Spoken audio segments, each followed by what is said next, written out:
आज धान कटने के बाद बुआई चल रही है। जब मैं नोएडा से चला था तो पिताजी बता रहे थे कि खेत की कटाई हो चुकी है और बुआई करना बाकी है गेहूं की।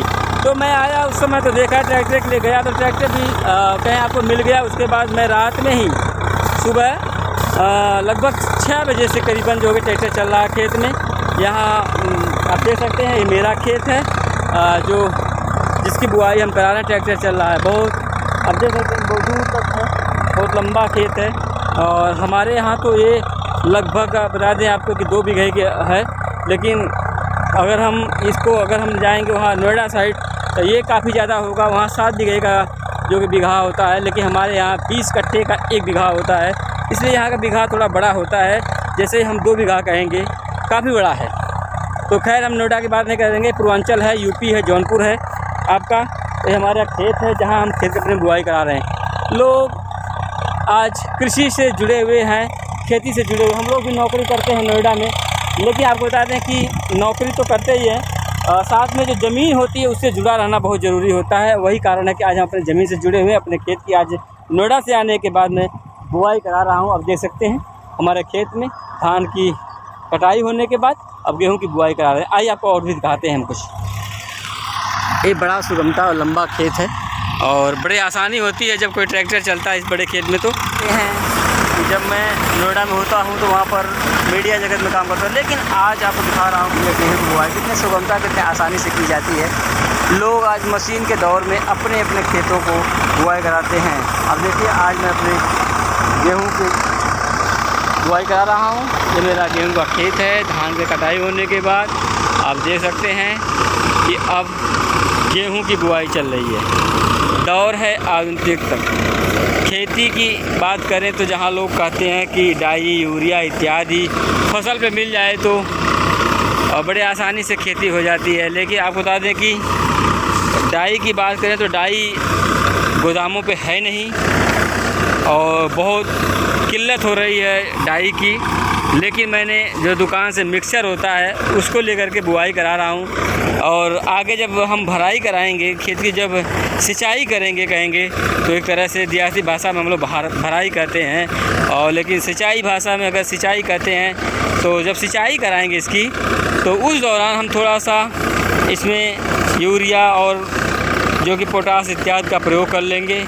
आप देख सकते हैं कि धान की कटाई हुई है। धान का जो डंठल इसमें पड़ा हुआ है पूरी तरह से आप देख सकते हैं कि यह धान का डंठल है और यही फरारी है, इसी को लोग फरारी कहते हैं। और इसका जो शेष भाग होता है वो जब मशीन एक साइड गिरा देती है तो उस पर लोग आग लगाते हैं। वही कारण होता है कि दिल्ली में पोल्यूशन बढ़ जाता है। लेकिन खैर यह गांव है, यहाँ पर दिल्ली तो है नहीं कि पोल्यूशन होगा।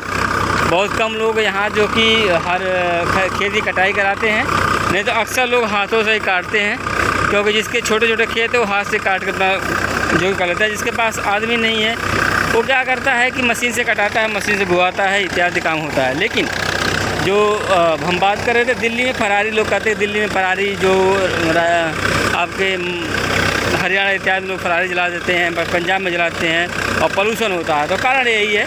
आप देख सकते हैं इतने बड़े बड़े धान के पुआल है जो लगे हुए हैं।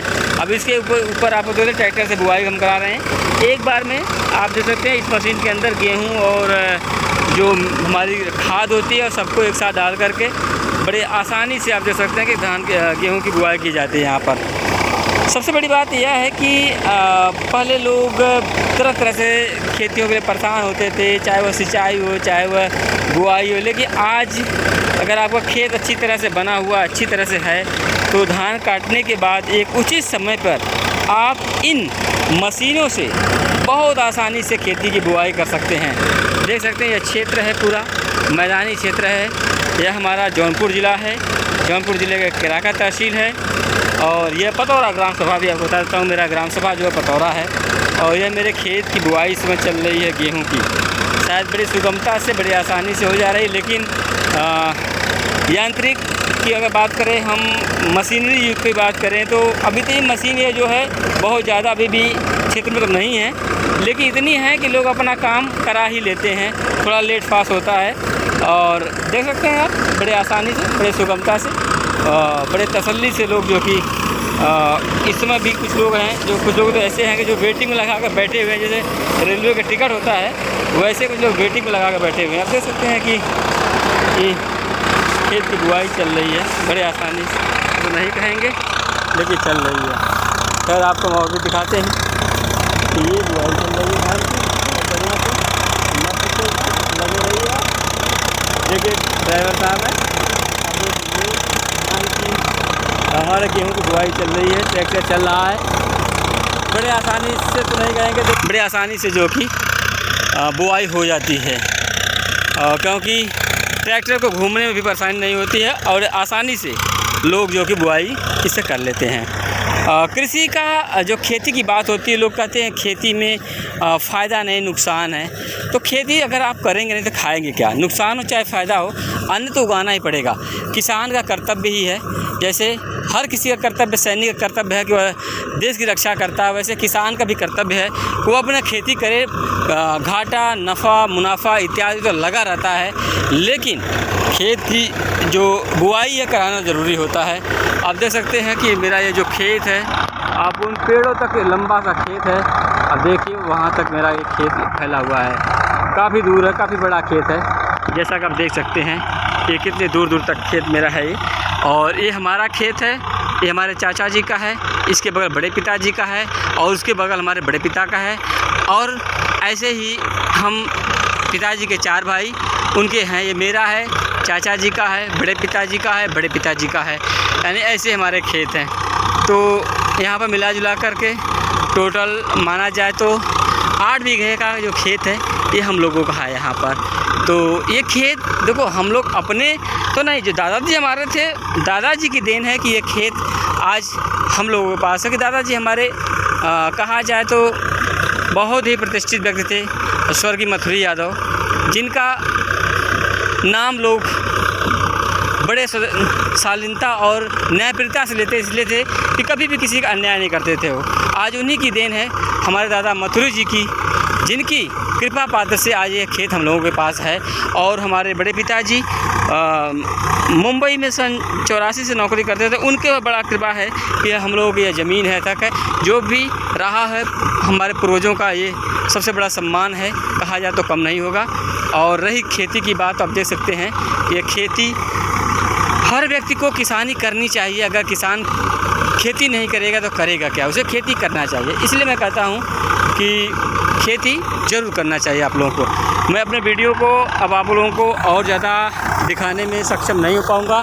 खैर ये हम लोगों की बुआई अभी बाकी है, ये चलती रहेगी। कृपया ये हम इसलिए बता रहा हूँ कि हम भी नौकरी करते हैं और नोएडा में करते हैं, और आप बताते हैं कि नौकरी के साथ साथ कृषि, जब गांव आते हैं तो खेती करना होता है लोगों को, और करनी चाहिए सबको। और खेती ही हमारा एक अधिकार कहा जाए तो कम नहीं होगा। और सबको, जो भी लोग खेती इत्यादि ज़मीन से जुड़े हुए हैं, गांव से जुड़े हुए हैं, ज़रूर खेती करते होंगे, चाहे किसी चीज़ की करते हों। लेकिन अब बताते हैं कि अब हमारे खेत की बुआई चल रही है, आप लोगों भी खेती करते रहिए। अन्न उगाना अन्य काम है, जैसे एक सैनिक बॉर्डर की सुरक्षा करता है, वैसे आप बता दें कि देश का किसान भी अन्नदाता होता है, अन्न उगाता तभी लोग खाते हैं। इसलिए आप लोग भी खेती करिए। और मैं अपने को भारतीय होने पर गर्व करता हूँ। देखते रहिए भारत मंच, राजेश यादव के साथ। जय हिंद, जय भारत।